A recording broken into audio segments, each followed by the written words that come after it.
Welcome to another edition of Fast Break. I'm Penny Davis, NCAA National Coordinator of Women's Basketball Officiating. In the last video, we covered required replay reviews. This video covers many of the replay review situations that are permissive and highlights those items that can be appealed by a head coach. There are 20 situations that can be reviewed, including 3 that are allowed only in the last 2 minutes of the fourth quarter or overtime. Coaches have the option to appeal and require a review in 14 of these situations. As a reminder, if an appeal is made and the ruling is not reversed or the time limit for correcting the ruling has expired, the coach's team is charged a timeout. Please refer to the rule book as Rule 11 covers all of these scenarios. Let's look at some plays. It is permissible for officials to use replay to determine if a made basket is a 2 or 3 point goal. Officials will either signal that the play will be reviewed at the next media timeout or quarter break unless, as in this example, the shot in question occurs in the fourth quarter and there are no media timeouts remaining. The official has doubt, so they correctly stop play and immediately reviews the location of the shooter prior to the release of the shot and confirms that the shot is a 2 point goal. If the officials did not review this on their own, a coach may make an appeal for a review. It is permissible for officials to use replay to determine if the ball was released on a successful try for goal before the expiration of the shot clock period. All 3 officials signal that the play will be reviewed at the next media timeout or quarter break, as in this example. It's important to note that the ruling on the floor for the goal to count will remain unless replay evidence is clear and conclusive. This play may not be appealed by the coach.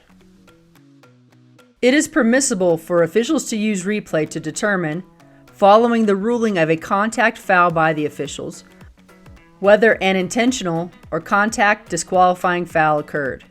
In this example, the play was reviewed and correctly deemed an intentional foul as the foul was designed to negate the opponent's obvious advantageous position of an uncontested layup. The crew must discuss this play and an on-court ruling determined before going to replay. Crews should not choose a lesser penalty for the on-court ruling and rely upon replay to upgrade the foul. In situations where replay does not have a view of the play or it may not be working, the on-court ruling remains. If the officials do not review this on their own, a coach may make an appeal for a review.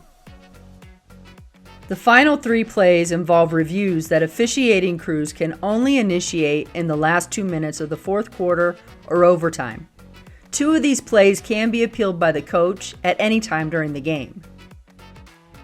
It is permissible for officials to use replay to determine whether a successful goal shall count when a foul is committed by or against a teammate of the shooter.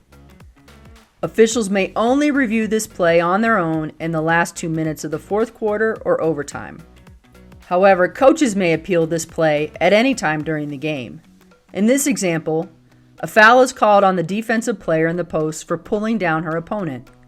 The official initially cancels the made basket. This play occurs before the last 2-minute time frame and is reviewed through a coach's appeal. The decision to cancel the basket is reversed and the goal is counted, as the illegal contact by the defense occurred after the start of the shooting motion.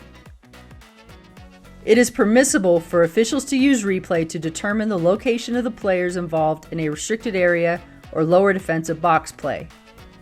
Officials may only review this play on their own in the last 2 minutes of the fourth quarter or overtime. Coaches may appeal this play at any time during the game. In this example, the play occurs at 5:19 of the fourth quarter and may only be reviewed via coach's appeal. Both the RA and LDB are factors that must be reviewed. The offensive player receives the ball just outside of the lower defensive box, thus the restricted area is on in this play. An RA block is the correct decision. Via the appeal and review, the call of an offensive foul is reversed to an RA block.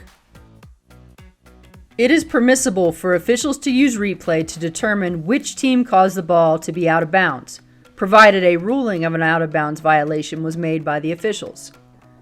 Officials may only review this play on their own in the last 2 minutes of the fourth quarter or overtime, and will do so when the presence of doubt exists with the call on the floor. This play may not be appealed by a coach. It's important that officials are keenly aware of the potential for reviews in the last 2 minutes, especially when combined with a timeout request. Officials should always acknowledge a timeout request during live ball immediately when a player of that team has control of the ball by holding or dribbling the ball. During a dead ball, officials should acknowledge the request, but pause in reporting and starting a timeout to ensure that no crew member has indicated that a review is necessary in this critical end-of-game moment. All crew members should mentally process the potential need for a review based upon any doubt that may exist with the call on the floor, especially when the outcome of the game is hanging in the balance. A crew-initiated review for any of the last 2-minute items after a timeout has been started by an official is highly discouraged. A timeout that has been started may not be returned to the team who called the timeout if the replay review results in a reversal. I hope that you have found this information helpful. Thanks for watching.